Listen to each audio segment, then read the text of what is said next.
Hello बच्चों, कैसे हो आप सब। आशा करती हूँ अच्छे होंगे आप और आपकी पढ़ाई अच्छी चल रही होगी। ठीक है, तो आज वैसे तो मैं 1F बताने वाली थी, लेकिन कुछ चीज़ें जो है मुझे लगता है आप लोगों को बता देनी चाहिए।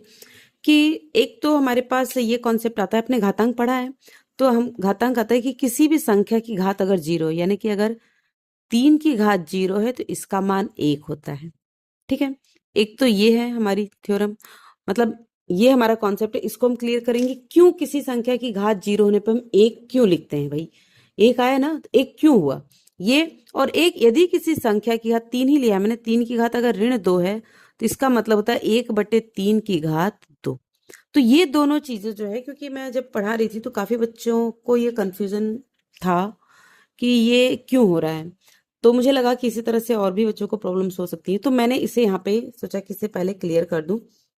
तो सबसे पहले हम इसको देखेंगे। ठीक है, तो देखिए मैंने इसको लिया है, 3 की घात जीरो बराबर 1, तो क्यों आएगा। अब देखिए एक उदाहरण देखिए, 3 की घात 5 में भाग देंगे 3 की घात 5 से, तो हमारे समीकरण के हिसाब से जो भी हमारी ये थ्योरम, जो हमारा सूत्र है उसके हिसाब से हो गया, भाग में घातें घट जाती है, 3 की घात 5 माइनस 5 बराबर 3 की घात जीरो बराबर 1। ठीक है, तो ये तो मतलब जो सूत्र है भाग घातांक वाला उसके हिसाब से हुआ है।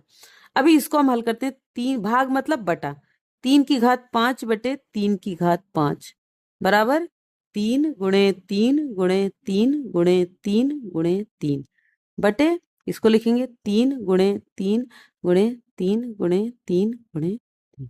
अब देखिए, इस 3 से ये 3 कट गया, इस 3 से ये 3 कट गया, इस 3 से ये कट गया, एक आ जाएगा ना यहाँ पर एक। 3 एकम 3, 3 एकम 3, 3 एकम 3, 3 एकम 3, 3 एकम 3, 3 एकम 3। एक का गुणा एक में करेंगे एक आएगा, एक का गुणा एक में करेंगे एक आएगा, एक का गुणा एक में करेंगे एक आएगा, एक का गुणा एक में करेंगे एक आएगा, एक। यहाँ पर एक एकम एक, एक एकम एक, एक एकम एक, एक एकम एक, ये भी हो गया एक, यानी कि एक। अब देखिए, अब यहाँ पे 3 कितनी बार है, 0 बार है। 3 कितनी बार है, 0 बार है। 3 एक भी बार नहीं है ना, 3 तो बचा ही नहीं यहाँ पे, एक भी बार बचा नहीं ना, तो यहाँ पे हमने लिखा 3 की घात 0, यानी कि 3 एक भी बार नहीं है, मतलब सिर्फ एक है।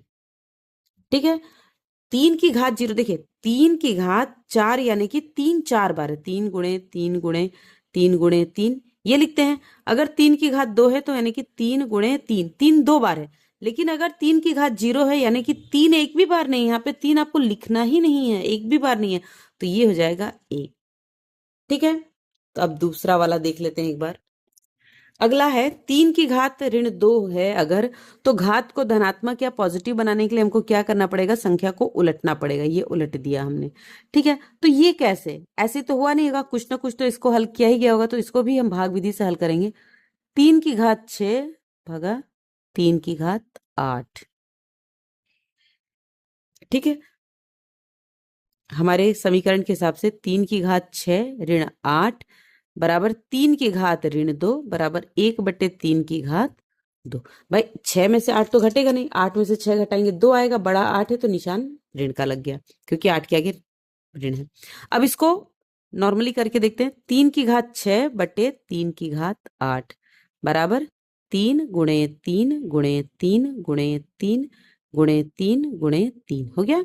अब नीचे 8 बार 8, 3 × 3 × 3 × 3 × 3 × 3 हो गया। अब ये 3 एकम 3, 3 एकम 3, 3 एकम 3, 3 एकम 3, 3 एकम 3, 3 एकम 3, 3 एकम 3, 3 एकम 3, 3 एकम 3, 3 एकम 3, 3 एकम 3, 3 एकम 3, तो कितना हो गया। देखिए एक, इसका गुणा करेंगे तो एक आएगा ऊपर, नीचे गुणा करेंगे तो ये तो एक ही होगा, 3 × 3। 3 कितनी बार है भाई, 1/3 की घात 2। अब भाई एक, अगर दो, एक को 2 बार लिख देते हैं, 1 × 1 कर दिया हमने। एक को तो कितनी बार भी लिखेंगे मान एक ही आएगा ना, तो हमने एक सवाल को हल करने के लिए 1 को 2 बार लिख दिया, 3 को लिख दिया, तो हो गया ना, यानी कि देखिए आ गया ना कि किसको उलट करके घात को धनात्मक कैसे बनाते हैं, पॉजिटिव कैसे बनाते हैं। तो अगर अब सवाल में आपको कोई कंफ्यूजन या कोई पूछे कि बताओ जरा किसी संख्या का घात अगर 0 हो तो उसका मान 1 क्यों आता है, तो आप बता लेंगे ना, और बता लेंगे तो इस वीडियो को लाइक कर दीजिए, चैनल को सब्सक्राइब कर दीजिए। Thank you.